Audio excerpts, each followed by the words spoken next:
Wicked. Brrr. Ryan Bowditch. Bowditch. How do I pronounce that? I mean Bowditch, but growing up, it was like, people would call me Bo, they call me Bow, Bout it. So whatever the fuck you want, man. Got it. Ryan or Rye or Yeah. nice to see you, brother. I've been seeing you out here doing your thing. Mystic Misfits.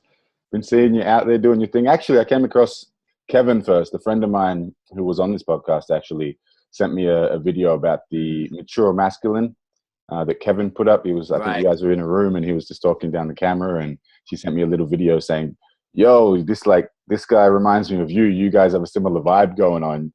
And then I just hunted you out. Oh, I didn't even hunt you out. I just the next few days later, synchronicity would have it that I happened upon something on Instagram, and yeah, and connected. And then I saw the Mystic Misfits through Kevin, and then you, and yeah, and then the rest is history. Now we're here. Absolutely, man.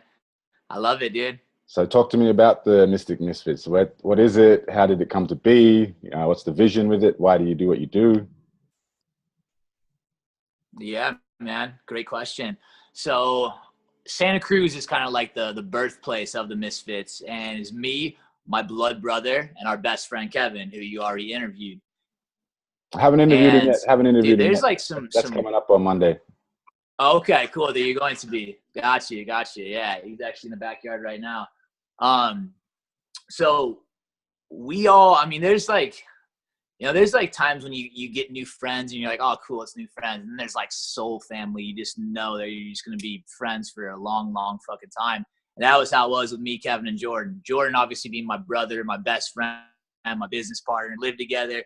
It's been that way since we were little kids, man. It's like such a blessing to have a best friend and then a blood brother. And that's our trio. We're the Mystic Misfits. We do videos, we do retreats where we focus on bioenergetics, uh, releasing stored trauma in the body, learning how to not give a fuck, basically, while still deeply giving a fuck. If you don't Mm-hmm. play with that paradox, we can. But yeah, man, I think that we just three dudes who are really deeply committed to like fixing / healing whatever pieces were kind of misaligned in our own lives, and then just sharing that with people. Started off just us just going to lots of retreats ourselves, doing very intense workshops. What kind of Lots of stuff? What type of things? How old are you guys, and when did you start this kind of journey of going? Actually, let's make a thing and let's do a thing and let's share it. right. So I'm 33. The boys are 29, I believe, both 29, and / about to turn 30. And yeah, man, I think so. So basically, all within one fell swoop, my brother quit his corporate job. Kevin quit his corporate job. I had just finished up a military stint as well as finishing up my college as well. So we all were in these very, very kind of interesting transition phases in our lives. I think that anytime a person goes through a really profound transition, is like completely like leaving their old life, that opens up this room to have some crazy transformations. Insert us meeting up, insert us deciding to go do as much kind of crazy shit as we could and as much work to like begin our new lives, so to speak. Can And you so tell me about that yeah, crazy shit? Let's go a bit deeper. What does that look like? What are the what are the yeah, ingredients of yeah, the crazy shit? absolutely, man. So I'll say like probably like some of the biggest ones have been I did a Vipassana experience. Are you familiar with that? Yeah. I've very well familiar. 2008, I did my first Vipassana, and that was quite an experience. I actually left that experience dumbfounded, couldn't really talk to anybody. Anybody who asked me, how was it? Or, what did I have to say after not talking for 10 days or 12 days, whatever it is. The only thing I could really Yeah. respond with was, everyone needs to do this. So how was it? Everyone needs to do Yeah. this. Everyone needs to do this. And I said that progressively to the first 100 or more people that said, how was it? Little did I know that in the future I'd be teaching Qigong, teaching mindfulness, and doing something about everyone should do this. And now it's become my life purpose to ensure that everybody does practice mindfulness. So I'm very well familiar with Vipassana. It's been life changing for me. Wow, man. I'm curious. Have you ever like dive into this subject on your with your audience here? Or is A this little. I spoke about it a little with Ryan Simbai Jenkins, an awesome guy. He's a hypnotherapist and just an awesome dude, musician from. He's based in Barcelona. We talked about it a little bit, and I've talked about it on other podcasts also. But I've been 10 times, so I've been like to 5 10-day holy shit, man. courses, and then I've also been to about 5 partial courses, so serving for a weekend or doing a half course, or, you know. But yeah, tell us, Yes. tell the listeners about your experience and what it is from. Yeah, I'd love to hear it from your perspective. Yeah, man, you're a veteran, dude. Respect. That ain't no easy task to keep going back like that. That I'll tell you what, man. For me, it was very grueling and way more intense than I thought it was gonna be. Yet it ended up being the first I'd say mystical experience, peak experience that I had that did not involve doing anything. That did not involve psychedelics. Was literally me just sitting hour after hour after hour. And going in there, dude, I was kind of dealing with a lot of shit. I had, like I said, this is when we were all going through these transition phases. I was just leaving college, abandoned my drive for a PhD, and just instead decided I was going to be an entrepreneur. Didn't know what the fuck I was going to be. This was like, knew I didn't want to be in any more systems anymore. And so go to, in that kind of, with all that kind of turmoil, unclarity, and all those things, I postponed it twice just out of fear. I found out that, you know what, enough's enough. I'm fully committed. I don't care how bad it's going to be. I don't care how scary. I don't care how bad I want to leave. I'm going. And there's short of death, I'm not going to quit either. So I just had that kind of a mindset.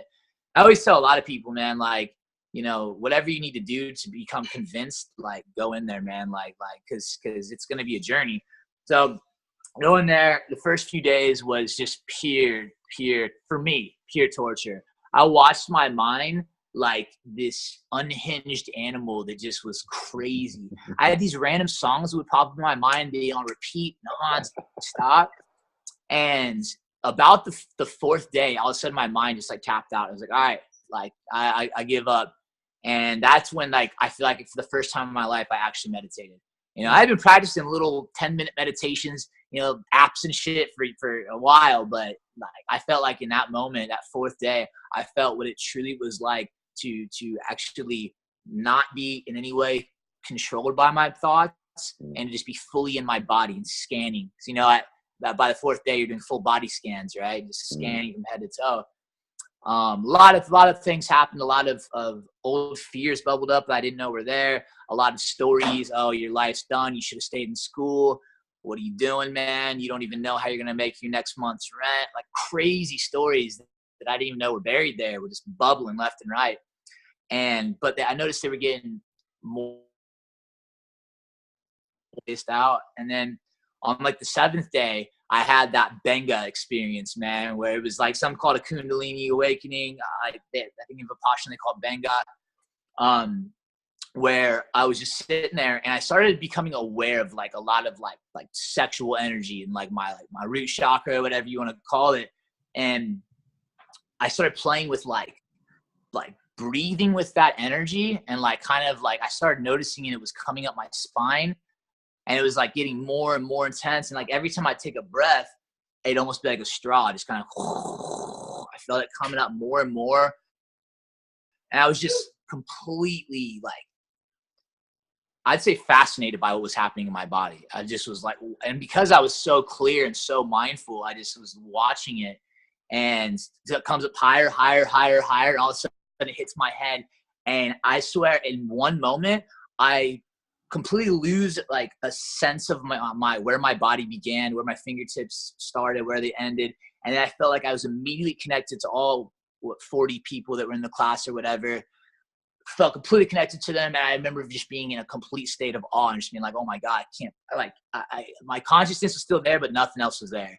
And just like, and then of course I got so excited. I don't know how much time passed, but it felt like my excitement kind of stopped it. And all of a sudden I like kind of came back and I was like, oh my God, did that really just happen? I like freaked out. I went up to the guy who's up at the front who I only talked twice during my whole stay there. Once was when I was having a really, really tough experience. I just quickly told the guy about it. He he laughed it off, was like, "You're fine. Go back, young Jedi." You know, and I was like, cool. Second time was I had to go up and talk to him about that. I was like, my body just fucking disappeared, man. And I told him about it. He just smiled. He was like the 70-year-old dude. Just smiled and was like, "Fuck yeah, dude."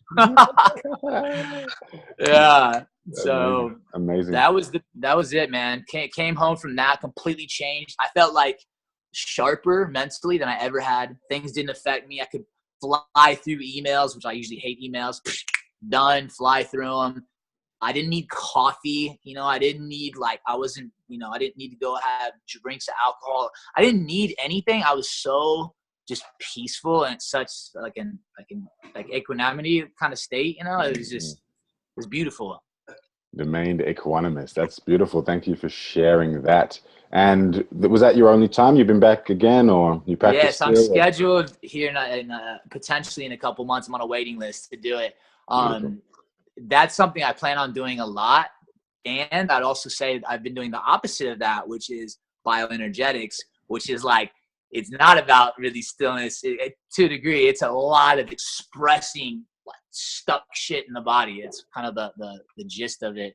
Have you ever heard of Wilhelm Reich or Alexander, all these kind of guys? Like Wilhelm Reich was Freud's student, right? And he noticed that a lot of people, when they were talking, they'd have these crazy reactions in their body. They'd talk about anger, and he noticed, that piece of that person's jaw flinched. And he was one of the first guys to start talking about maybe trauma actually lives in the body every bit as much as it is up here. And you maybe heard it said the issues are in the tissues kind of thing.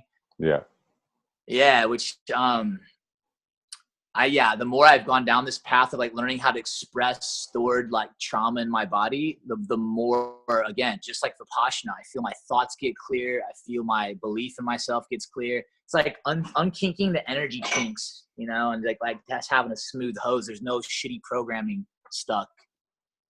Beautiful, beautiful. And the piece that dropped in for you guys, so that was Vipassana for you. Have the boys gone as well to do a Vipassana, or they've been deep in on their journeys as well? And was the Misfits born?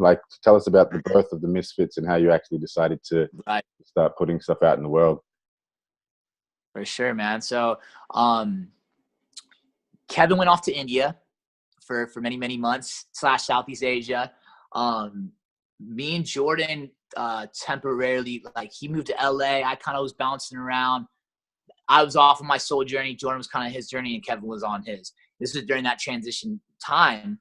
And then me and my brother Jordan, we were like, you know what, man? Let's just do a cool challenge with. So we kind of we came up with the name Mystic Misfit. It wasn't the Mystic Misfits. It was just a cool, Mystic Misfits. Kind of what we're about. We're about mystical shit. And we're fucking misfits, right? We definitely aren't necessarily politically correct often. And so we just started just putting stuff out there. We did a 10-day challenge group where we did things this is Kevin is still in India during this time. Keep in mind, right? So this is me and Jordan. And when he came back, things really got even more intense. But during this time, me and my brother, we would do these challenges. One of them was challenge your belief systems, right? And so we invite all these people on a Facebook group, had tons of engagement, and we would just post challenges every day. But here's the thing, we would do the challenges first. And for instance, challenge your belief system, we had a basic level challenge, which was if you read the Bible all the time, go read the Quran. Just do it to challenge your belief, right?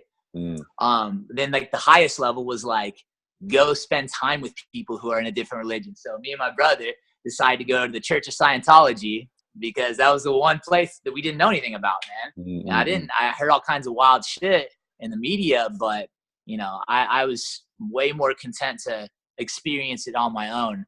And that was a whole wild journey. First-hand knowledge, right? Exactly. Did you engage in any of their courses and stuff? What happened? Tell us a little bit about that journey. Sure. So, it was odd, man. I got to be honest with you. It was definitely a strange experience. I don't have any disrespect for them. I still wouldn't say I know enough about their whole mission to really speak on whether it's a good or bad thing, but I can speak on my experience. And going into it, it was first off, we looked up services online. And we go there and we're like, oh, we're here for the 11 a.m. service. And I'm like, service? What? Like, they were kind of like, oh, yeah, the service. And then they have us go sit down. They pop in this documentary, and it's all about Ron Hubbard. You know, this guy who did all these really profound things, was a science fiction writer, did all these things. And it's kind of weird because we didn't really ask us, hey, do you want to watch a documentary? They literally just sat us down and popped the documentary. And it's all right, cool, whatever. That we are here in their spot. Let's go with this. 45 minutes later, a person comes, takes us back to this ceremonial room that was kind of like looked like a church, but there's like 2 benches there. Go sit down. They open up what was like their Dianetics book or something like that. Open it up, read a few passages. Introduce us to a guy sitting down who felt very much like he was put there on purpose, not like he was actually there for the service. It was some interesting energy with him. And so the whole time we're just fascinated though. It was cool information, you know, basic stuff like affirmations, thinking positive, all good stuff for sure.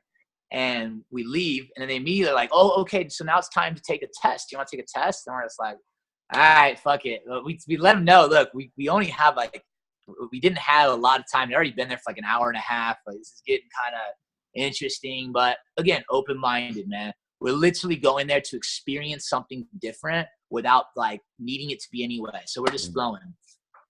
They give us the personality test, which that's what it ended up being. It was like a 180 questionnaire personality test, which basically gives them the ability to kind of cold read you.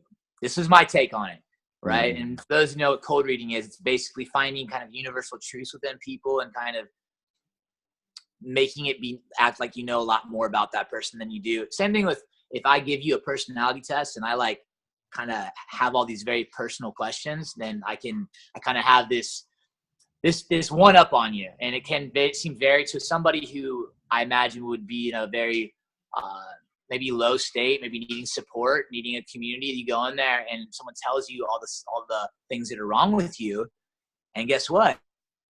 They got a solution for it too. It's a fucking rack of about 5 or 6 books written by, you know, Ron L. Hubbard that'll cure all your problems. And they literally sat me and my brother down. They're like, yo, so according to your personality test, you got this problem. You need to fix it this way. This is another problem. Oh, you're.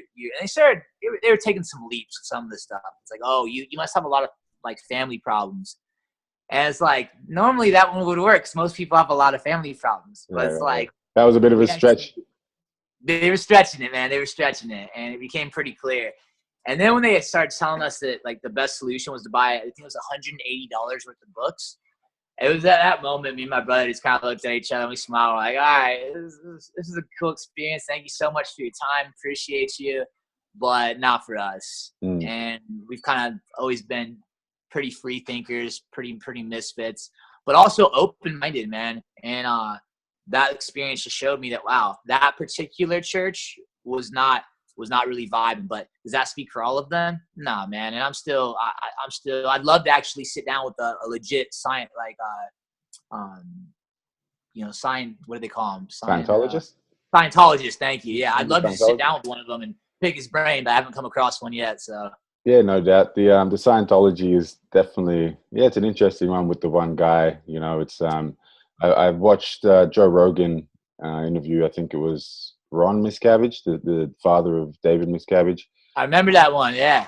Yeah, and he was saying that a lot of the introductory courses, like the communication stuff, a lot of that is really amazing stuff. It's just when you get really deeper and deeper into like once you go higher levels, that's where it can get a bit creepy and a bit cultish and a bit like, you know, but sure. the introduction stuff is very beautiful.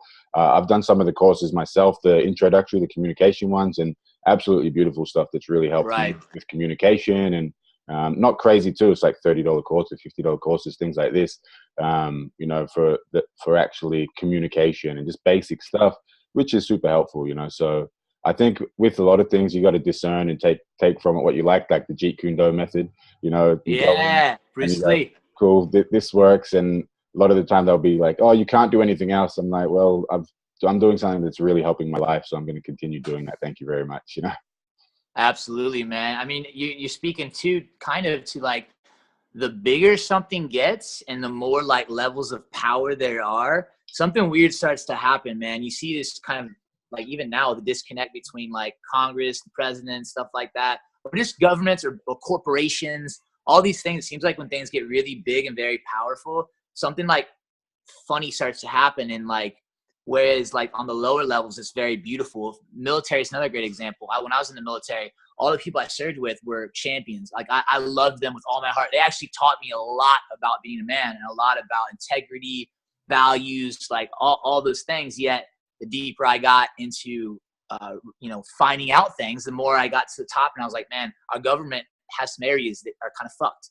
And unfortunately, that's who we take our orders from. And I started to have a lot of cognitive dissonance. And I'm like, man, what is this? How is all these people that I'm serving with amazing? Yet this, like, the higher it goes up, something really screwy starts to happen. And I see that in a lot of organizations. It's like that in too deep, the good cop, the guy becomes a cop because he wants to help people and serve people. And then he gets swept up by the corruption, and you can't actually, there's no room for a good cop anymore once you're at those higher levels, right? Exactly, man. Yep. So for you, that was one of the challenges, the belief challenge. And how did you guys actually, you said there was a bunch of engagement. What was the process of actually telling people about this thing? Like, did you have networks, and how did you go about really creating this space of, that vibing, engaging space? Totally, man. So what was fascinating is it like, because, this was a few years ago, and there wasn't, to my knowledge, there wasn't people doing a lot of this kind of stuff. Now there's Facebook groups and challenges are pretty common, but it wasn't a lot of that, a few years back. And I think, so what we just did, we literally just invited all of our friends, like every friend we had, we invited, right? And we had a decent amount of friends at that point, had them invite their friends, very, very like grassroots kind of stuff. But where I think why it took on, like kind of the, blew up a little bit, was because of the videos me and him would do. We would do these really goofy videos together and really just like demonstrate like being okay with feeling embarrassed, being okay with walking out in public and talking to strangers or whatever it was that we were doing. Like we were willing to like do the shit first. So therefore it's not like I'm like, hey, do this. I don't really do that shit, but I'm going to tell you to do it. It's like, no, here you go. Here it is on camera. Feel as inspired as you want. And I think that actually, and we were really interactive with people too, man. We'd like talked to people. We responded to every single message. That was like our goal. We did that every single year. We responded to every message. So people really got to like know us, and they kind of got to feel our hearts, and they got really excited to come do the challenges and to participate together. It wasn't like, hey, we're telling you what to do. Like, listen to us. We're above you bullshit. It was like, yo, let's, as a crew, we call it social disruption. Let's go around and let's break some programs in the matrix. And that's what we did. Awesome. And that's like embodying that misfit kind of, and that mysticism at the same time. So exactly. For you, I'm imagining that it's evolved, the vision and what it is, the actual, what you guys are up to. Big time. But in the beginning, what was the idea, and how is that formed, and what is the vision now with the Mystic Misfit, with the Mystic Misfits? Yeah, absolutely. So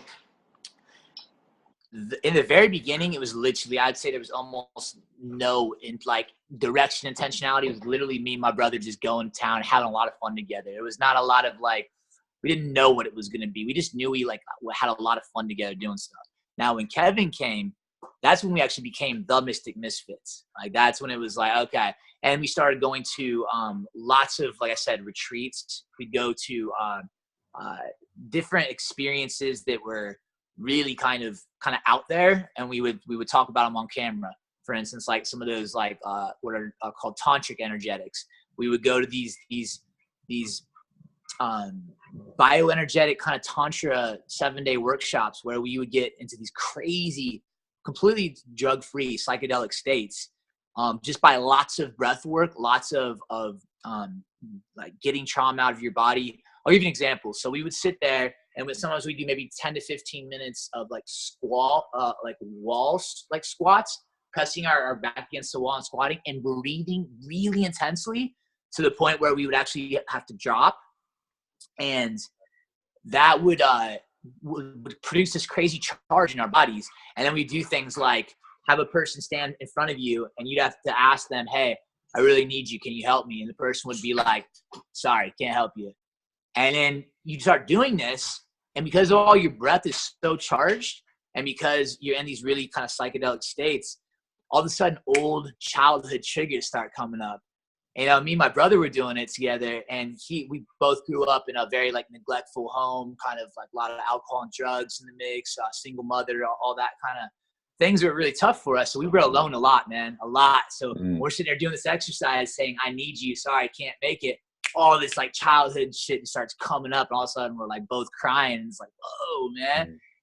But then after that shit, like the clarity and the energy is profound. And we would just talk about this stuff. We'd tell people about these things. And all of a sudden, the combination of that, plus us going to retreats and events, festivals now, and showing up as the Mystic Misfits, we would bring this same energy, and then we would do it with music as well. We were always creating freestyle circles anywhere we were at. We were always inviting everybody else in. It wasn't like, hey, come watch us steal the show. It's like, no, come join us. Let's do this together, right? Throwing people words and freestyles. Eventually that elevated up to us having these like full-blown experiences we call the Mystic Dance Temples. We literally just teach people how to breathe very, very specifically, how to move their bodies in certain ways, how to connect with everybody on the dance floor. And it literally becomes this like living entity where it's not, I'm just dancing on my own, you're dancing on your own. It's like, holy shit, this like sea of bodies is like seamlessly, like almost pulsing like a unit together. And that's, I'd say, where we like are kind of most known for, as well as doing really kind of deep immersion experiences, teaching the art of the divine masculine, divine feminine, how those energies play both with inside of us as well as with relationships. So it's all that is like the progression, starting from just playing around with challenges, working deeply on ourselves, and then becoming known for it in retreat scenes and festivals. Beautiful. And there's a piece there that kind of is unsaid, but you kind of just kind of a little bit said it, but the sharing piece, you decided to document it and record your process. Was there any kind of schedule with that, or you just were like, you know, every time we do something, we're going to record it? Or was it like once a week, we're going to put something up? Or what was the kind of, what did that look like in terms of the recording, the documenting, and the sharing? Was that conscious, or was it just like willy-nilly kind of slapdash, or was it like, yeah, specifically we're going to release this much stuff this year? Yeah. So to answer that question, I'll refer to like Steven Pressfield, The War of Art. That book is kind of a staple. We have like our Misfit kind of required readings on our team, and that's like one of the required readings. In that book, he talks about the difference between being an amateur and a pro, right? And you know, I'd say for a long time we were playing in kind of the amateur realm. It was just us learning how to get better and better. A lot of fumbling with just cameras, phones, trying to be really professional with little lapels on our mic, on our fucking shirts and shit, and like trying to get good backdrops. And like we really have kind of run the gamut to getting videographers to come with us, and all we've gone through like kind of the gamut. And if I'd have to say where we're at right now, so when we began, it was like, yo, whip your phone out and just do something, slap a title, try to figure it out. I got really deep into understanding the art of like copywriting, the art of like what is a creative title, like what makes somebody want to click on that, not to copy, but it's to understand the psychology behind what's going on social media. And I think that's really important. And then injecting your own creativity into it is powerful too. But like, it's like learn the rules like a pro so you can break them like an artist is what is one of the sayings. And so I'd say we're going from amateur to pro, back to amateur, back to pro. Every time we have a new breakthrough, it's almost like you kind of have to relearn how to do things. So the amount of travel, leap, isn't it? Yeah, exactly, man. So with where we're at right now, with like the amount of travel, the amount of things that we're still doing, we are more often than not experimenting with videographers that actually come join us. And you know, obviously we don't have like a huge budget yet. We're kind of still growing into that.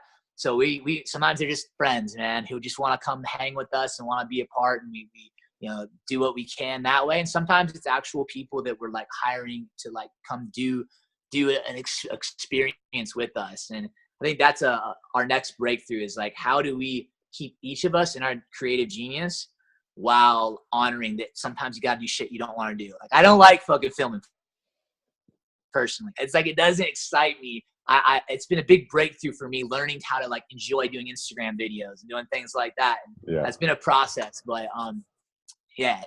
And that's awesome that you're doing that and making it happen. In terms of the vision, so what do you see is the core elements or the core message that you guys bring? I imagine there's overlaps, but I imagine yours might be a little bit different from Kevin's, might be a little bit different from the brothers. What is yours, and also what do you feel is the Misfits, the Mystic Misfits kind of core message and core, vision as well? So message and vision, like this piece. Totally.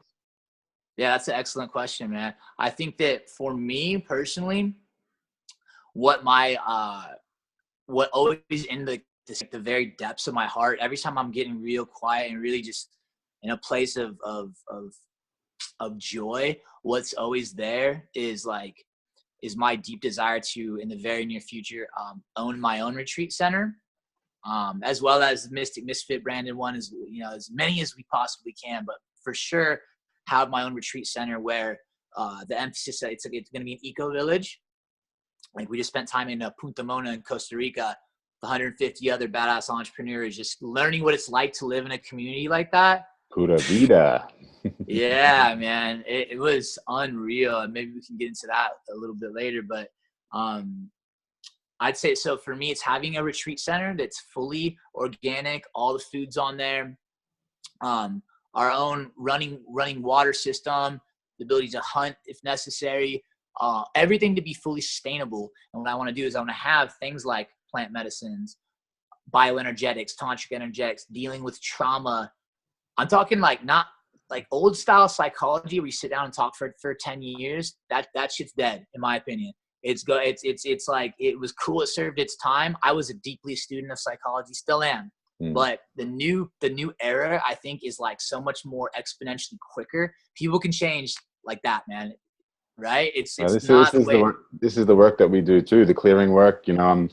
People are going through 7 years of stuff, or like the lifetimes of stuff, just in these 7 sessions, which are like 45-minute sessions or half-an-hour sessions together via the internet. You don't have to come to the office, and having profoundly life-changing experiences. So I'm totally with you on that.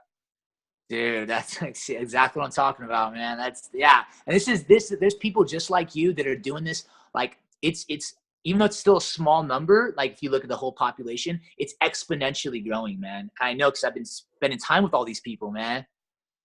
And so the retreat center, and it will have a strong emphasis, like I said, plant medicines, bioenergetics, new types of healing modalities, breath work, Wim Hof breathing, sound baths, even new kind of biohacking gear, infrared saunas, everything that I've personally used that I believe works will be implemented at this retreat center. And which has been alive. I've been doing this for a lot of years now. I feel actually I'm like a personal development junkie in some senses, so I feel like I have a lot of great tools. We all have. Mystic Misfits as a crew, we have a lot of skills, and I see us eventually having prisoner release programs where it's like, I'm going to go and I even see us maybe even having like the government fund some of this shit. Hey, instead of building 20 more prisons, how about you invest some of that in our retreat center? We're going to bring prisoners, instead of putting them on fucking parole, and sending them back to all their old neighborhoods where all the same triggers are. And trust me, I know every time I go back to my old town, it's like everybody's fucking putting needles in their arms and in and out of jail. And it's like, dude, there's triggers everywhere, man. So telling somebody who hasn't been in society for, 10 years, 5, 10 years, 1 year even, throwing it back in their old place is just a recipe for disaster. And that's why you see the recidivism rate is insane for prisons. So being that I'm kind of cut from that cloth, I was in a lot of experiences as a kid, getting arrested, getting in fights, selling drugs, things that I could have very easily been thrown in prison for. That I was fortunate enough to join the military instead and get that kind of discipline. But my heart is like really strong for our prisoner population. And I want them to, instead of going on parole, to come stay at my retreat center and come experience those quantum levels, heart openings, meditation, organic foods when they've been being fed fucking garbage for years. That's just some of the, I don't know how it is in you're in Australia, right? Correct. Yeah. Yeah, I don't know how the prison system is over there, but over here, man, they get fed like food that is so nutritionally void. It's a wonder that they're not, you know, worse off than they are, man. No, it's It's big crazy. business. It's big business, right? So anything to keep the numbers high, right? Exactly, man. So I got a very, very deep heart for that. Also, as well as veterans, being a veteran myself, like, you know, in America, the veteran suicide rate is the highest out of any demographic. Mm. And it's like the addictions are through the roof, man. It's like all these same, and homeless population as well, man. I want to have a type of system for everybody, and there'd be different levels to it, right? If someone's got a severe case of schizophrenia, they need a certain type of program versus maybe he's just been on the streets for a while and hasn't been able to get together versus someone who has a hardcore addiction. These are all different modalities, but fortunately there's a lot of overlap. And what works well for one works for a lot. Get them on the bogus program. Those. Absolutely, man. Exactly. This is new to me, actually, like speaking about plant medicine journeys, because I'm very new to them, man. I've irresponsibly taken psychedelics in the past as a kid and stuff like that, but this is a whole new era for me. So yes, plant medicines will be a huge thing. Beautiful. I like the vision of that. It's and I love it's becoming more. I can see it becoming clearer and clearer, and the fact that you are able to articulate it to that degree just shows me that it's going to happen. You know, it's like once we start focusing on it, and we've got the team there, and we've got the heart, our hearts in it, and we just know that the universe will help flow. But if we're consistently working towards it, it's going to happen, right? So, nice work on the vision there. And in terms of the message piece, so you'll be having this vision, and what's the core message that you personally would like to get across and do get across in all the stuff that you'd like to share?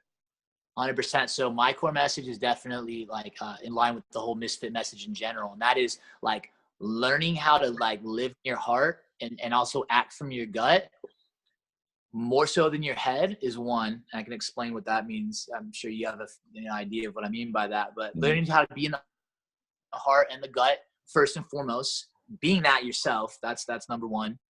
And like realizing that there's so much programming, there's so much conditioning that's been put upon us, always getting back to that like beginner's mind, right? That like childlike mind, getting to a place of openness, and then also being very polarizing, being so radically who the fuck you are that people either love it or they hate it, but they're polarized. They're strongly attracted or they're repelled to it. And that's where the real allies come out. When you're just really radically who you are, that's when it's almost like the two energies. Someone sees you and they go, oh shit, that dude's on the same page as me.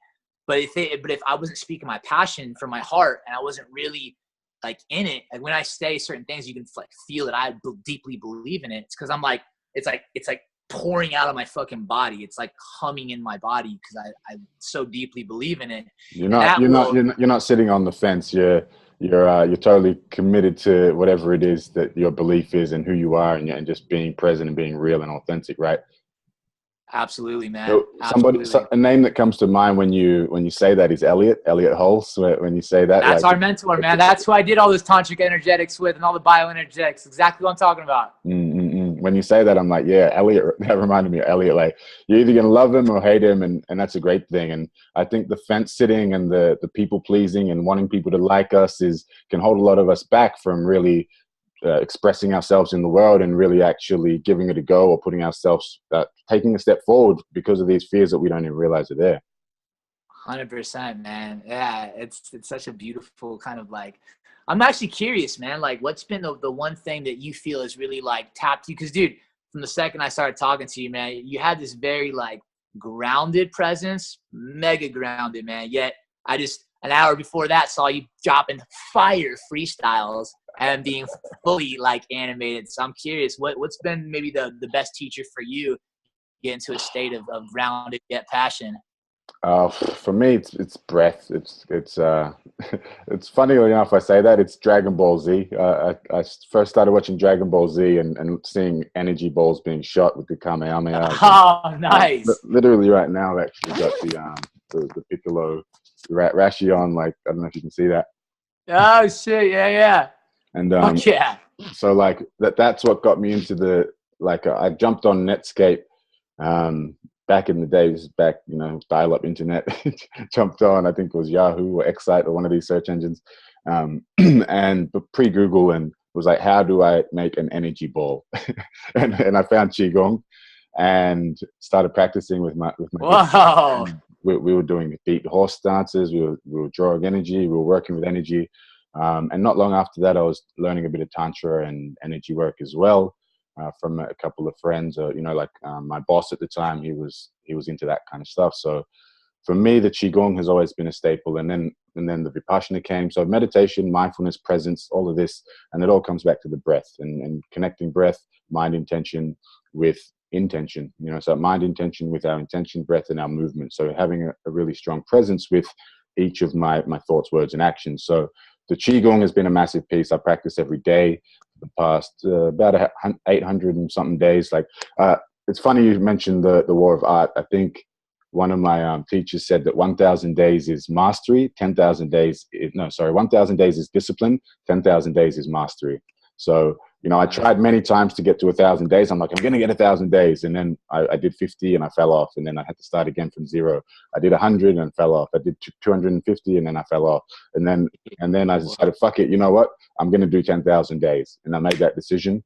And ever since I made that decision, that's what has come of that is this high level of just being able to be present and just knowing that I've got that one thing. Like I think Pressfield says it as well. If I rock up every single day and just do one thing, and that for me is my rock, is that daily practice. So, and that's a lot of the stuff that I talk about. The more I do that, the more I get to live life in the flow zone. I live life in the present moment where I'm not worried about past. I'm not worried about future. I'm just right here, right now. And that's probably the groundedness that you're feeling. Yeah. Wait, so that's brilliant, man. You made a commitment to do 10,000 days of what practice? Of Qigong. So it's just, that is energy cultivation or energy discipline or energy practice. It's Chinese art form. Yeah. And so do you wake up the first thing in the morning and you have a certain practice that you do? Straight away, it's a standing meditation, standing, moving meditation. So it's a standing, moving, breath, connecting breath, movement, and presence. The breath with the movement and with the intention as well. So I've got videos online. I teach this stuff. I taught it for a long time. And, this was, remember I told you about Vipassana? I said, everyone needs to do this. A few years later, I'm out there teaching meditation. I'm teaching, but a moving, rather than just sitting there, which I find can be a lot like difficult for people, or like people can find it hard. Sure. When it's moving and there's movement involved and you can get out in nature and you can do it anywhere, I think it's more appealing for me. And it's finding that thing for you that works, right? So if you find something and it works, why try to do something that you're avoiding or that you're resistant to? It's like, yeah, I can do that. And don't get me wrong, in the past 800 days, probably 2/3 of those days, I'm like, fuck, I really don't want to do this. But you rock up and do it anyway because you made that commitment, right? 100%, man. I couldn't agree more. This is what I've been doing every single morning since getting back to Costa Rica. I've been waking up about 5 a.m., sometimes earlier, which is a good hour before the sun comes up. And I immediately throw on my running shoes. I jog straight down to the beach, and I take my shoes off, go on the beach, deeply breathe those negative ions, feel that grounding kind of on my feet. And I go down there and I take my shirt off even when it's cold out, and I do as many Wim Hof rounds as I can, very deep breathing. And I always try to jump in the ocean every single day. My number's 5 times per week, because sometimes things happen where it rains really intensely. It's kind of polluted in there. But for the most part, same thing every time, dude. I always shudder when I think about jumping in the fucking water because it's cold, man.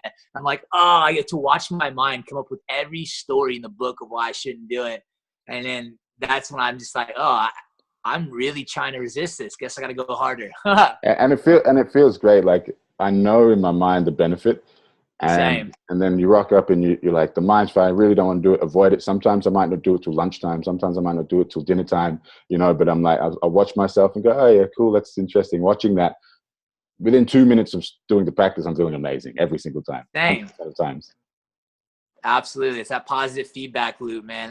It's important to do things that actually you can notice results fairly quickly, because if it's like, in 100 days, you'll start feeling better, but you can't notice it from jump, it's like you won't want to stay long enough. Yeah, even an 8-minute set, which I share, or a 20-minute set, which I share, people feel amazing results from it. So yeah, that's the one for me. Cool. Yeah, I don't know what got us to that question.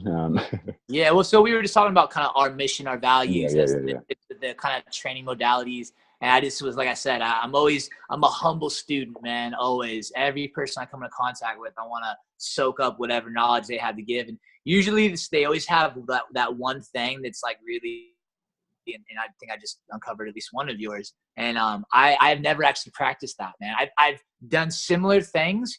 Mm. People have shown me little movements and things like that, but I've never attempted to have a practice. Yet many of the people I admire very much have a qigong practice. So I It's think that either might be qigong, it's a mindfulness, a meditation. Every person ever who I've spoken to who has done great things or done some things noteworthy that was like, fuck, this person's contributed into the world. Every single one of them has had a mindfulness practice, and it might be yoga, it might be a visualization, or it might be just checking in, it might be prayer, it might be whatever, for writing, sure. journaling. It's something that just gets them here, present now, where they don't have to be thinking, and they can just Mm-hmm. be present. You know, every single person is without fail. 100%, man. 100%. So back to the message for you. The message for you. I just want to go a bit deeper into that, because Yeah. if people hear that the Mystic Misfits, it's like, cool. Like, do you guys have I don't know, like a creed or anything like this? You said Yeah. you have some Sure. some Yeah. So some of the kind of, I guess, a creed. creed. Yeah, I guess one of the creeds is like bridging the esoteric from the esoteric to the generic, and that's kind of like we view ourselves as kind of the bridge in a sense. Like I said, we grew up in a completely different environment than what is maybe the spiritual world or the conscious community. Talk to us a little bit about But that. now What do you very mean by immersive. that? What, and how differently? So is that because of the corporate Yeah, and stuff like that? totally, man. Well, so we grew up, starting our lives in an evangelical church, right? My grandparents owned a church. They lived 2 houses down from us. There's people getting slain in the spirit, holy laughter, like really kind of like radical Christianity. But that was only our influence during the first like 7 years of our lives. Then our parents split, and we moved to Ohio, which was the exact opposite of anything that was us being in a church environment. It was the opposite. My mom dated nothing but bikers, real wild dudes, single mother, a lot of poverty, a lot of that kind of floating around, and it was Ohio. So it's like it's a lot different than say Encinitas where I'm now at. There's my bro right there. Come say what up real quick. Who we got? Oh, what's up, G? What up? What up? The Zulu flow. The Yeah. two lions. Kev, what up, Kev? Yeah, he'll be on soon, man. So going from that kind of environment and growing up with that, then joining the military. Before the military, being very deeply involved in selling really shitty drugs to people, including using them myself. Being in those kind of scenes that were very different and oftentimes quite dark, to going to college like a normal kid, you know what I mean? Like going to doing all the things that one are very different scenes, but are all kind of like parts of society, so to speak. And I feel like going through all of that, when I moved to Santa Cruz, I started dipping into these like, whoa, people who meditate. Never met people like that before. People who talked about energy and chakras. I used to laugh at the idea of chakras. I was like, it's so silly, man. But I was open-minded. Even though I'd laugh at it, I would still do my best. Well, there might be something to that. So with that, with the laughing, was that kind of a cultural thing? Like is that the people around you would laugh at it, so that was the thing to do, or and then inside you were like, actually, I'm quite curious about this. Like, if I didn't have the influence of those people around me who were laughing at it, also maybe I would actually be more open to getting involved in it, or what was it like for you? Totally, man. Yeah, I think that two things. One, just never having experienced anything like that, and seeing how like especially some of the men in the spiritual community I perceive to be as kind of feminine. They're kind of like, hey, brother and sister, like love, love, love, which I'm all about love and love too. So it's kind of funny, full circle. But I perceive some of it as kind of like a bit feminine and a bit kind of, I guess, weak. Maybe I was kind of coming from a very masculine kind of alpha place in my life when I first encountered these things. And I thought it was kind of, there's that, plus being deep in the university system.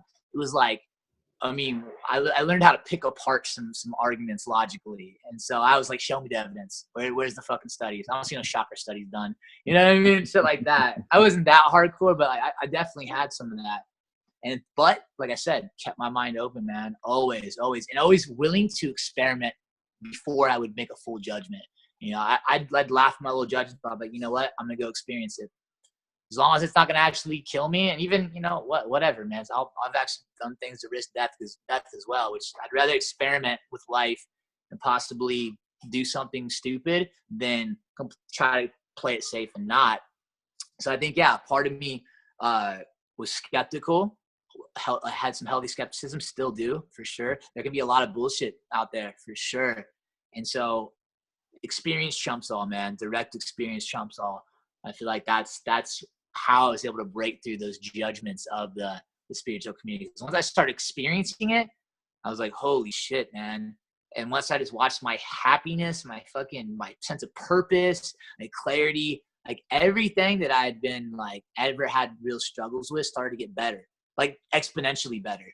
And I felt more alive, I felt more connected. I felt more like authentic. I felt like I didn't have to wear a fucking mask all the time, man. It was so freeing to like not know really who you are and just experience your soul, experience your chakras, experience energy pulsing through your body. Like, who's that person back there, instead of all the programs and the culture and all that. So in that was, I guess it's like authenticity. I'm hearing this, like a stripping away the layers. This is some of the core messages that you believe in. Also, direct experience, trying things out, keeping an open mind. What helps Radical honesty. What helps you to keep an open mind and to observe, I guess, where you are being closed, or where you are being kind of judgmental, or really having a fixed kind of perspective. 100%, man. So spending time with people that either come from a radically different background than I do, or are currently in a radically different background than me.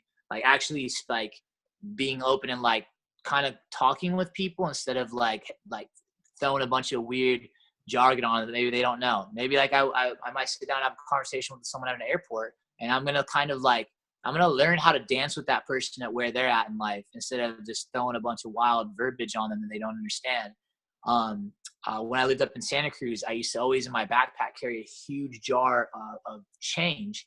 And then that way, there's a huge homeless population in Santa Cruz. So instead of just like being afraid of all these people and being like, oh, they're different. No, dude, I'd always have just enough change to like, to stop the kind of like, oh, like I need to get money. It's like, oh yeah, here you go, bro. Let's drop in for a second. How you doing? It's just this kind of like beautiful little, and hearing some just the craziest stories about where people came from, how they got there, spending time with people that were from another era than me, like my professors, and like actually going to office hours.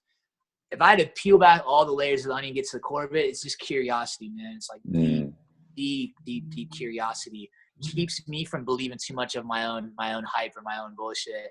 And it also keeps me, I think, like it keeps me in my heart being curious, really playing with fear a lot, man. That's probably my biggest value. Play with the edges of your fear constantly, man. Not to where it stresses me the fuck out or where I can't handle it, you know.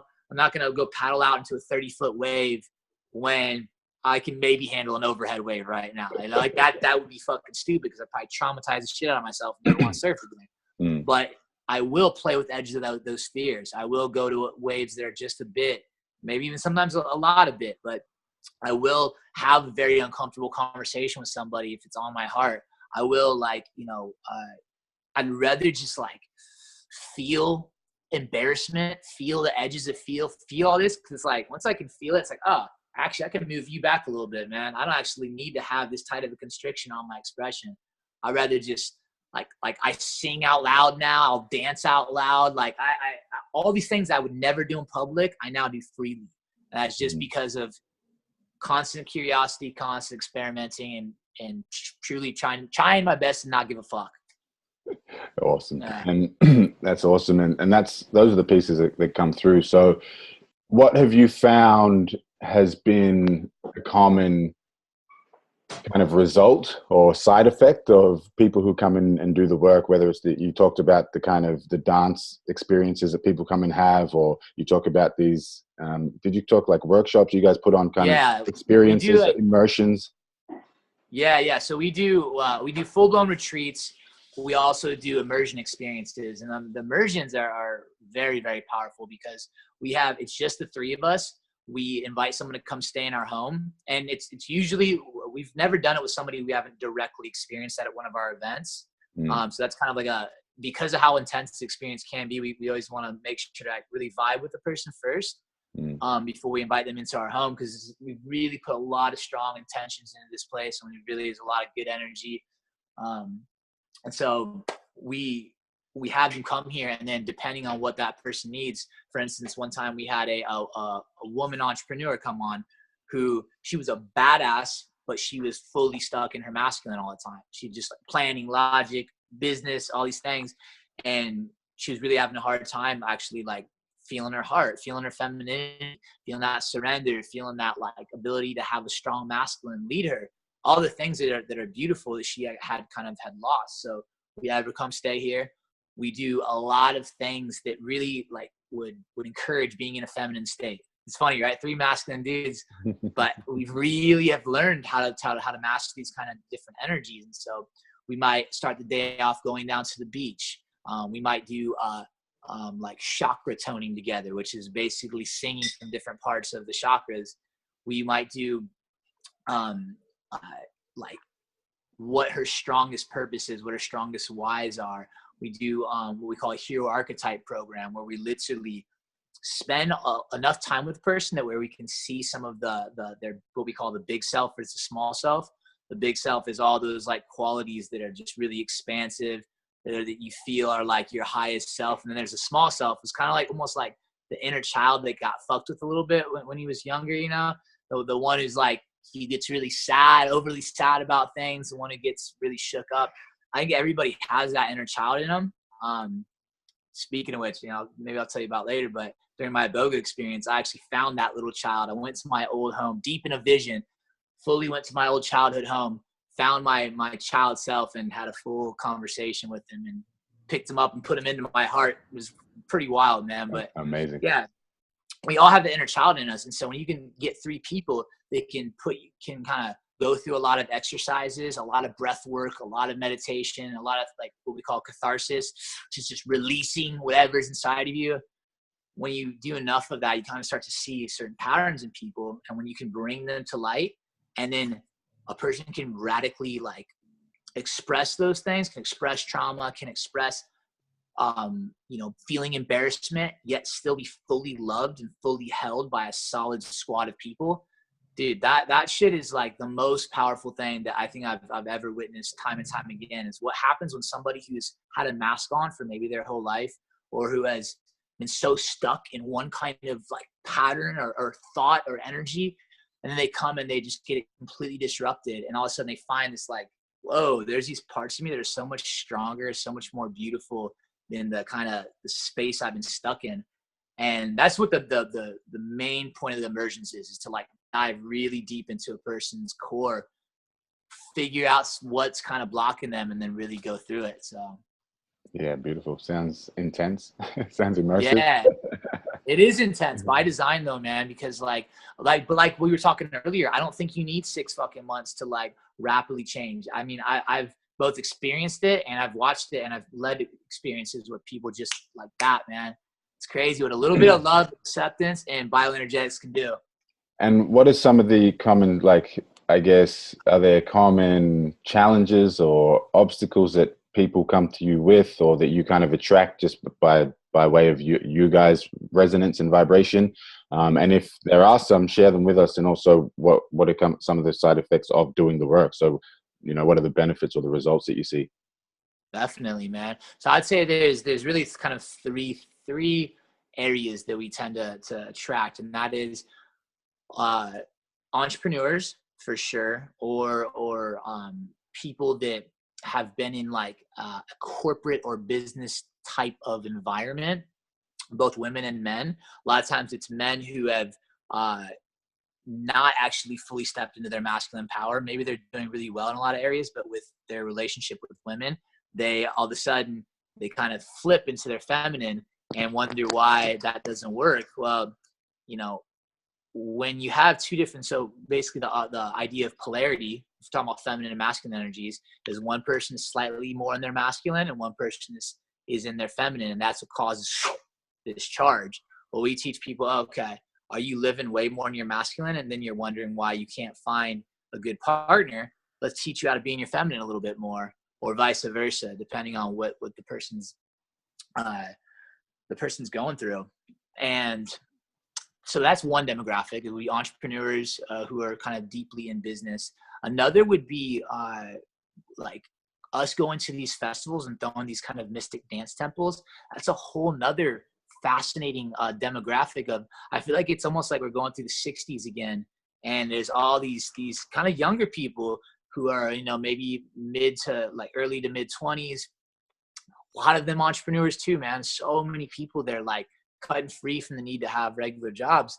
But people that are very much like kind of have seen the disconnect between what the mainstream kind of matrix is like versus like what the kind of I guess revolution places are like, man. And I feel like these new conscious transformation festivals that are coming up where people are like in tens of thousands, they're migrating these places where they're doing things like yoga. They're talking about chakra energies. They're going out to eco villages and staying for 4 or 5 days together. And they're like realizing, whoa, yeah, the world might be in trouble, but like there's all the solutions we need, man. That's the crazy thing. There's all the solutions we need. So I think the demographic we attract is people that see the status quo is kind of challenged, see the way that like things are kind of maybe a bit dark in the mainstream world, and fully realize that there's like this new revolution uprising where people care about the planet deeply. People care about being their authentic selves. People care about saying, you know what, I don't really want to go work 12 hours for something I hate and be in a terrible situation. So there's I feel like that's kind of the demographic as well. Cool. So that's the demo. And what do you find? Like, do people come with common problems or issues and then leave with common results, or is it all different? Definitely, man. One of the big ones is I think confidence too, man. Confidence might be the core of I feel like confidence is such an easy word to say, but confidence is something that's like really, I feel like the word's kind of been misused. Like, oh, just be more confident. Usually that means put on a stronger mask, you know, fake it till you make it. And I'm like, dude, fuck that. Like, I want actual real confidence, and real confidence means I just love the shit out of myself. I love I have a supportive community. I have supportive people, and I can be truly confident because I don't need something from every time I come to someone. I don't need them to love me. If I'm dating a girl, I don't need her to love me, and she can feel that, so I can actually fully love her. So like real confidence is what people come to us for, is like feeling what it's like to like be confident of their purpose, be confident of their ability to like attract people, to feel good. Like sometimes we'll take people around town and we'll literally just have them go strike up conversations with people.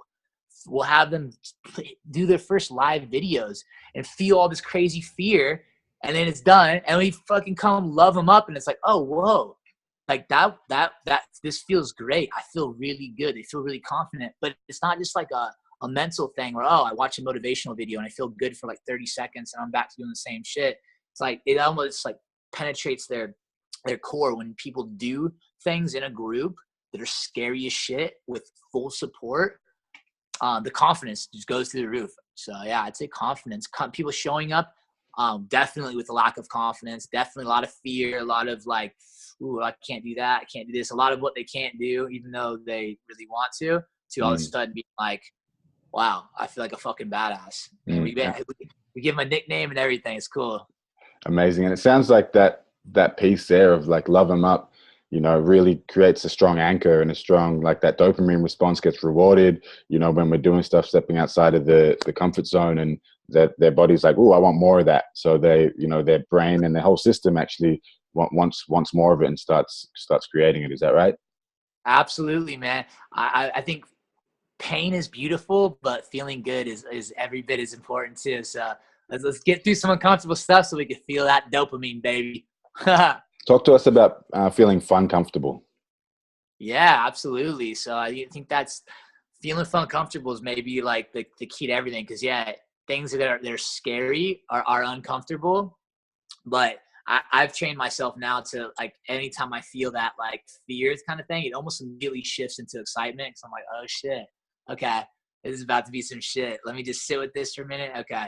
Let's get fun, comfortable. Let's do it, man. And it's like making light of maybe potentially socially scary situations, making light of things, man. It's not like trying to downplay that something's scary, but I think also like feeding too much into somebody's fear, being like, oh yeah, this is real scary. Yep, it's okay. No, own that fear. Yeah. Be with that fear. It's like, dude, okay, yeah, we get it. Like, you're trying to let someone accept their fear, but by really like latching onto that shit, I don't know, it just doesn't vibe with me. So I'd rather be like, yeah, it's a bit uncomfortable, or we're gonna get a bit fun, comfortable, but let's go talk to that person. Let's make that phone call. Let's decide that business plan. Let's, whatever it might be. I feel like being fun, comfortable is a way cooler way to live. Awesome. I love some of those reframes. The piece there as well around, you did mention the Costa Rica piece. Can you tell us a little bit about what you got up to over there? What was that, and who was there, and what do you guys get up to? Yeah, man. Well, one of the most profound month of my life, man. So for starters, 150 of us, it's called the Superhero Academy, run by Mark Angelo, David Weber, and one of the founders of Envision Festival, Envision Costa Rica, actually had a property that we went and stayed at called Punta Mona, which is an eco village, fully sustainable, negative carbon footprint, on an island in Costa Rica. Just so beautiful, man. And So how did it happen? Like, you guys got invited, or like what? Yeah, Did yeah, you we got apply? Like, invited. how did that happen? Yeah, so we got invited by our boy David Weber, who's kind of in our little scene. He's kind of considered the web man. He has this ability to bring very high vibration people together in spots, more so than any person I've ever met in my life. And I think it's because he's so genuinely passionate about transformation, about kind of the revolution is what I'm calling it, that you can feel it when you start talking to him. You're like, oh shit, like you get excited because you're just like, damn, this dude is like, he's a G, man. He's really knows what he's talking about. And I'd love for you to meet him one day, man. He has some crazy. He does writtens a lot, man, but they are the most powerful writtens ever. Yeah, I'd love to get him on the show for sure. Yeah, Definitely I'm link us happy to up. connect you with them. Yeah, Yeah, beautiful. he's amazing. But yeah, he hand selected all these people. And it's like, that's why it was so powerful. This wasn't just, hey, open invite. So he hand selected 150 people, or you guys brought some peeps as well? Him and Mark Angelo, they basically did. Most of the times when we do retreats, yeah, we're bringing our squad, they're bringing this. This was different, man. This was like a very intentional group of people.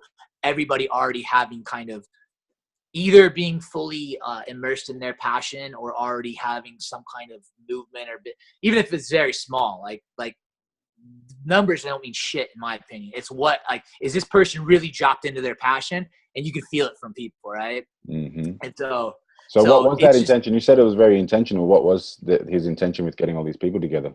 Yeah, so twofold. One, it was to bring all these creatives and revolutionaries in one spot at an eco village to both collaborate and you call it networking, but this was unlike any kind of networking I've ever experienced. This was like, was it more like weaving, was it? Yeah, exactly. So the first point was just feel what it's like to have like all these people, these really amazing people in one spot, living together and collaborating together. Also doing lots of workshops about what's happening in the world, like how can you do this, what's the art of storytelling, right? What's the art of business, all these things that we all are already doing, but we had some each person who had their passion would come do it. For instance, the Mystic Misfits would do the dance temple. We got up there with the Human Experience, David Blocks, who's a badass DJ, and we just opened for him, and we had everybody get in their bodies. We had them breathe like lions. We had them do this intense chaotic breath work and just like really get like by the time he actually started dropping his set, the whole fucking dance floor just like humming with energy, and it was very, very powerful. So that was our creative genius, right? Each entrepreneur though had their own thing that they brought to the table, and so we do 4 days of that. And then we go into Envision Festival, which is, and from my understanding and from my experience, it's one of the most powerful transformational festivals that's out there right now. And was that recently, was it? And is that a yearly thing? How does that work? It's a yearly thing. It's been going on for, I think, eight years now, but this just occurred. Yeah. Well, this has just happened during February. So we went to Punta Mona and straight from there to Envision, where we had our own camp at this festival. So this Superhero Academy had a camp because the owner of Envision was very close with all of us as well. And we had our own stage. We had everything. So it's like we took all that energy and all that co-creation and all that symbiotic relationship that we'd all just kind of, well, by this time we're all close friends. Like, you'd be surprised what 4 days with somebody when you're dropping in that deep and none of the external bullshit distracting you can do. So we go up there just as a complete unit. We go into Envision, and it's just like our camp just becomes notorious as this like very high vibration spot. Everywhere you look, people are having breakthroughs. Somebody's doing Reiki on one person's doing Qigong in the corner. You know, it's like, oh, it was a scene, man. Everywhere you look, it was doing one of their little healing modalities. And I just never experienced anything like it, man. Like, all these people together, so much love, man. I mean, you could have walked up to any person and been like, "Hey, how you doing?" I'd give you a big hug, man. It was just such a loving and combined connected event that I basically I experienced what it's like to create or to be in a community like that. It was so powerful. When I felt what that energy was like, going from community Punta Mona to Envision community, even though these are temporary communities, seeing how much energy was kind of created in these little portals, I guess, and seeing all the connections that came out of it for us. My path went down a very powerful plant medicine journey from the people I met at Envision and Punta Mona. I can just only imagine the ripple effects that it had on the collective unconscious, on the universe, on everybody who they now come in contact with, because there's hundreds of millions of like reach between all of us, those 150 of us. And you combine that with Envision Festival and all these people who are shooting out these little boxes, all these images of people doing, singing mantras and doing yoga and things that really make this collective energy so high. I believe if we want to get a little bit woo-woo and esoteric, I think energy portals fucking open up, man, and people change rapidly. I've watched it happen. I watched it happen to myself, man. It's it's wild what can happen in a short period of time. So the intent was just to get a bunch of woke folk together and see what happens, kind of thing. Totally. See what it's like to live in a temporary community, see what it's like to come together, and see what it's like to show up at a festival, which traditionally festivals maybe you wouldn't go in there with a squad of that size. You might go with a couple friends and you meet some people, and that's cool. But I think it was and you'd have to obviously ask them what their full purpose was, but what I got out of it and this is the way I want to continue to live my life, man. This is Jiro was there. Me and Jiro became super close, man. He's like an ally for life now.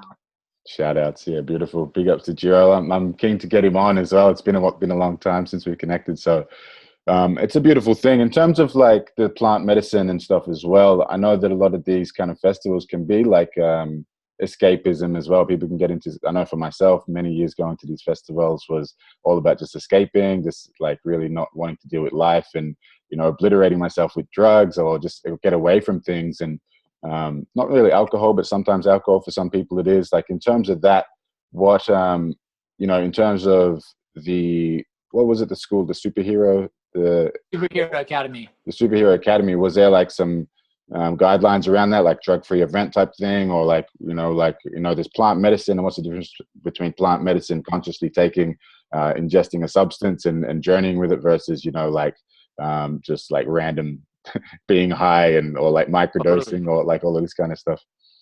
Totally, man. So, well, I didn't do any of my plant medicine journeys either at that festival or at the Punta Mona, because for me, not the place for it. I actually went deep into the jungle of the very small amount of people and was very, very intentional and I guess it was very ritualized the way that I did my journeys. I can't speak for everybody else, but that was how I did mine.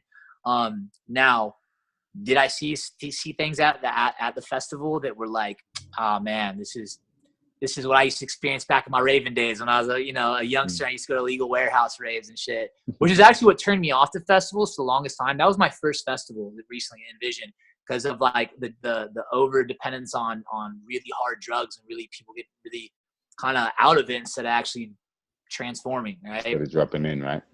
Yeah, exactly. So I had kind of like a bit of a, I was like, I've been down those scenes, don't really want to be it. Until people started telling me about these ones. And while I saw some of that for sure, I actually saw a guy die. Wow.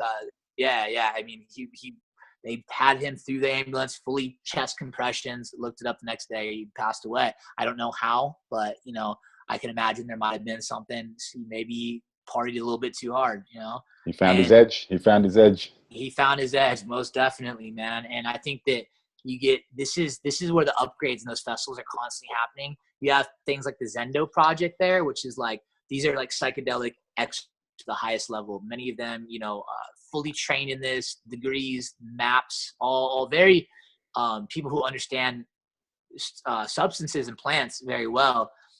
They have this full compound there where anybody who's going through a tough experience or looks like they might be in trouble, you bring them there and they can immediately drop in. They got nurses, they got people that can calm them down. It's a very beautiful project that I fully support. And also, I think because a place like that, it's a smaller festival. It's like, if you're having a real hard experience or you can see someone's like pushed it too far, they stand out, man. I would make it a point to go around the perimeters and see if I saw someone having a tough experience, I'll just quickly drop in with them. And what would I do? I'd get them into their bodies, man. Have them breathe a little bit. Have them feel their hands a little bit. Because a lot of times when someone's gone too far, they're like way in their heads. Right.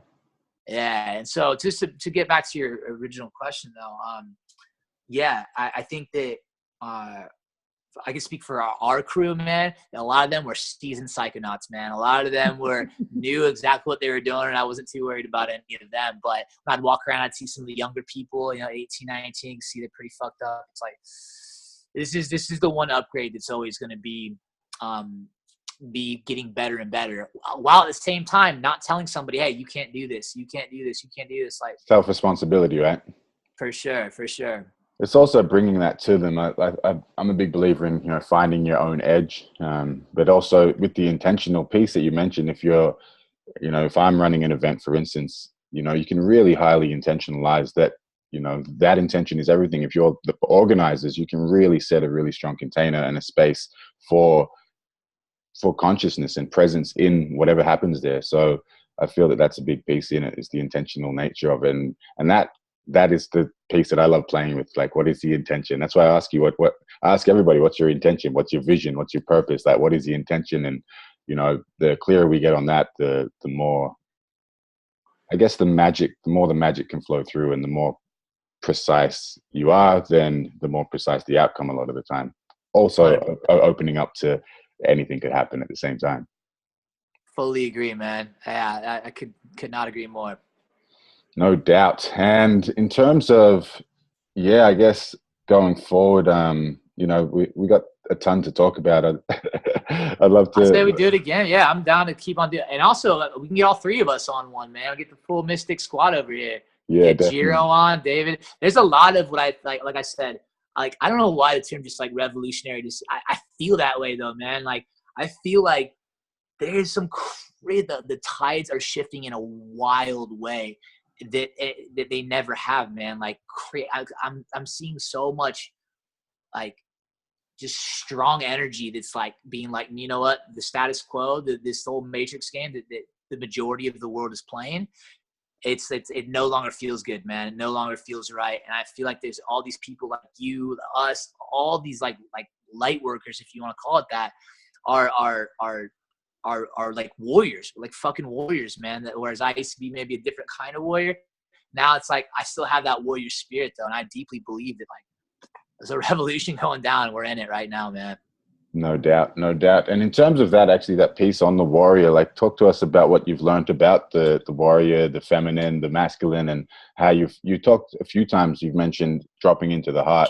It's a very kind of easy thing to say a lot of the time, but practically, what does that look like, and what's your journey been like with that? Totally. For me personally, the quickest route to the heart is vulnerability, but being in a safe spot. Again, knowing what your edges are. Would I go back home to where I grew up at, go kick it with the homies and like speak the exact same way? I'm trying. Yeah, I'm trying to always get to a place of just always being as much the same as possible. And I also I'm aware that like there's kind of certain levels and certain ways of being with people and talking with people that are not always conducive to vulnerability, you know? So when I say being vulnerable, I also mean being in a container that like allows for that edge, right? You might want to be vulnerable with your boss at work, but if that's going to get you fired and you got 5 kids at home, maybe that's not the best time, or maybe it is. What the fuck do I know, right? I'm just saying what my thing is, but getting into the heart for me, it starts with vulnerability. It starts with peeling off the mask. And just So talk to us about vulnerability. What's been like, I hear these terms being thrown around. I'm always curious what it means to different people and what it looks like for you, and what did you go from a place of inability to be vulnerable and then all of a sudden you were able to, or like what helped you get there, Can we go a bit deeper there? So what I would say what was one of the hugest sparks, man, was going to so my buddy Daniel, he actually has his brand is called Breaking Normal right now.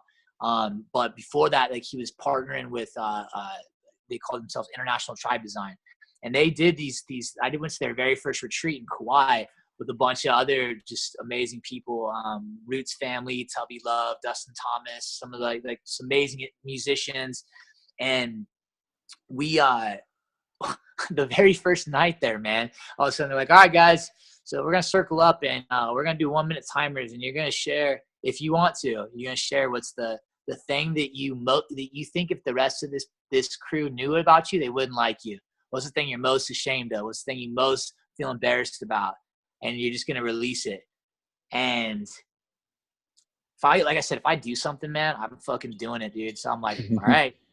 The God or the universe or whatever has led me down this path, and here I am. Now is not the time for me to hide from this challenge. So I went in, man. I told him some wild shit. I told him about selling and using meth, man. Like that was a crazy period in my life. That's a thing that when someone hears that, oh shit, like meth, people are kind of cool with like, oh, coke or heroin, but it's like, oh, fuck, dude, you used to sell and do meth? Like it's yeah, I did. Before the military, that was a whole scene of my life. It was very intense, and a lot of crazy shit happened during that time. But that was something for a long time I was mega embarrassed about, and felt really like, I feel like I could tell some people that, but I feel like most people would, especially like girls, like no part of me thought that was cool to tell a girl that I used to do and sell meth, like not even a little bit. And there was a bunch of beautiful women in that place, man. It was like 100 people, man.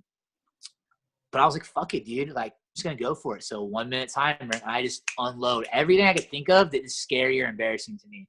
And the next morning I wake up and have a fucking migraine, which I hadn't had a migraine since I used to have stress-induced migraines when I was a kid. Hadn't had one since I was a kid, dude. Woke up next morning with fucking migraine, was bedridden. And I was like, holy shit. More evidence of like psychosomatic, right?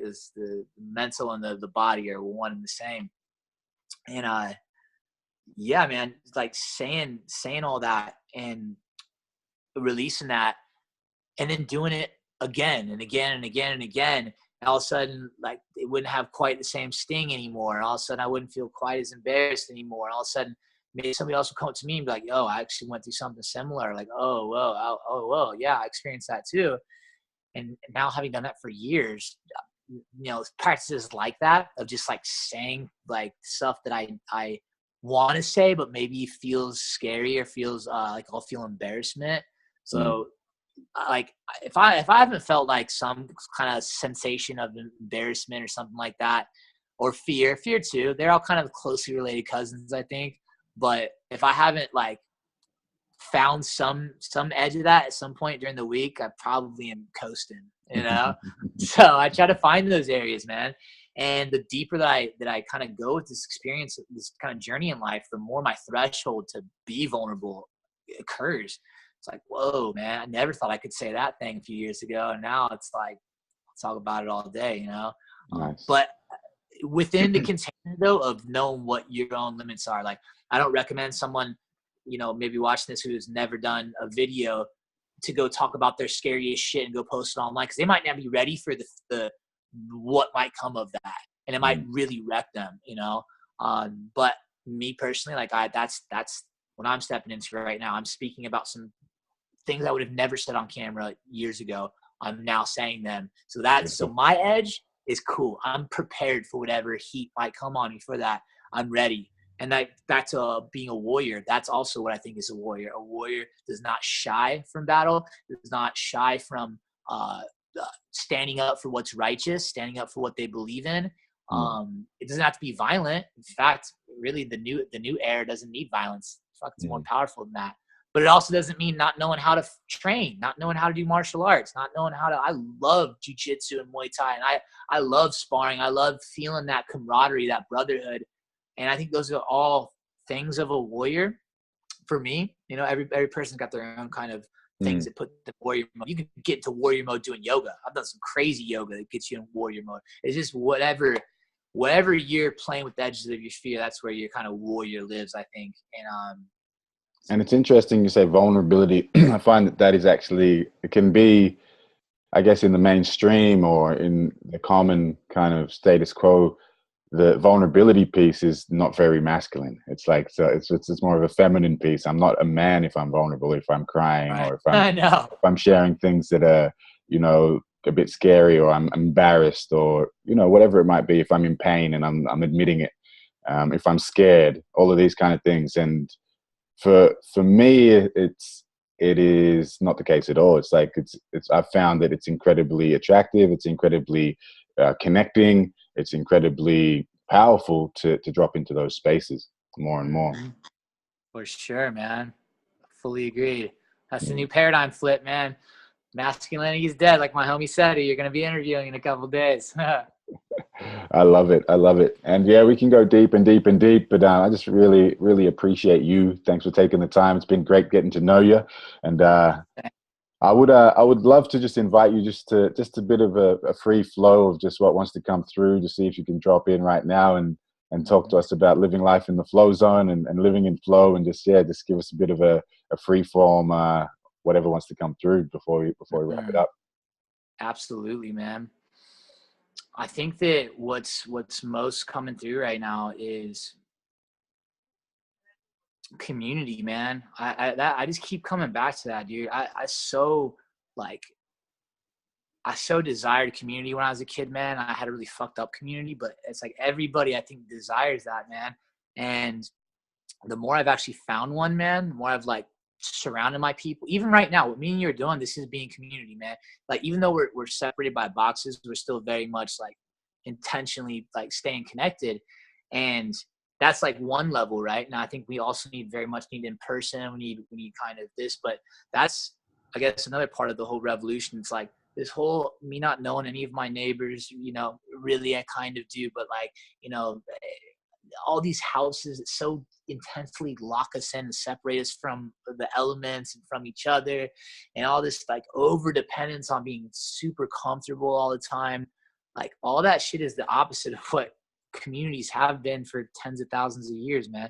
We were open. We were in one with nature. We were exposed to the elements, man. We were in our bodies a lot. We ate fucking food from the ground, real food. We used plants. We used psychedelic plants, man, to show us what's the bullshit that's happening. Like we used the like nature to teach us, man, and we loved it. And we took care of it. And we had real communities where everybody's together, and you have 10, 20, 30, 40, 100 people all vibing together. And I feel like that's my highest excitement is like, how does community continue to be grown? How does how does a person get to a place of so much self-love that they actually are valuable to that community, man? Not that oh, this dude's just a taker. No, dude, he's a giver because he actually has the capacity to be that way. Not because I'm gonna make him do some shit. Yo, you're part of a community. I helped you out. You helped me out. That's an old school way too, dude. No, it's like, I help you out because I fucking want to, because I got my overflowing it because I can. I protect my people because I can. You know, I like, those are like, that's like a real community, man. And then, oh, if I see somebody struggling, they're not doing well, guess what? I'm gonna check you a little bit with love. But I'm gonna like raise you up. I'm gonna help you, man. I'm gonna like get you to a place where you can be a contribution instead of just being like, oh, you're a hopeless cause. We lock you away in prison for the rest of your life. Oh, let me just stay on the street right there and just hopefully you don't get in my face. Like all the weird shit that is in this type of world that I see at least a lot is, I believe is rapidly, it's no longer working, man. And people are feeling it because people's hearts are opening more and more and more. And we're getting sensitive to the environment. It's like, whoa, I can't block this shit out anymore. Like I can't keep on having to have such a strong mask anymore. I can't keep living in fear. I can't keep living to a slave to vices, man, a slave to addictions, a slave to all those things that I've struggled with greatly in the past. Like they're all just like band-aids for lack of like true community and true living in heart. So I'd still one thing that's like so coming for whatever reason right now today in this moment, I'm really feeling strongly about that is get deeper in your heart so that you can get deeper in your community so that we can fucking just love the shit out of each other, man. Get deeper in your heart so that we can get deeper in the community so that you can just love the fuck out of each other. Exactly. That's my motto. I just made that up. Right there. Love it. Cool, brother. Yeah, let's do the Misfits next, man. That'd be dope, dude.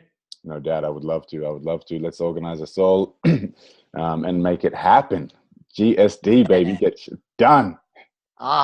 Dude, I just want to tell you, man, you actually inspired me watching how like just committed and seamlessly you like hooked this little interview up, man, and the way that you just, I could feel you there's a couple of little glitches in us connecting and some things that you didn't even phase you, and you just like kept on progressing. You just very much, I'm like, well, to see why you got the flow master, man, because it's like very, very like you flow very well, dude, and it's very inspiring, especially for a chronic someone who used to overthink the shit out of things like me. And I'm getting through, I'm like, all right, dude, this dude just made this happen like that. That's inspiring.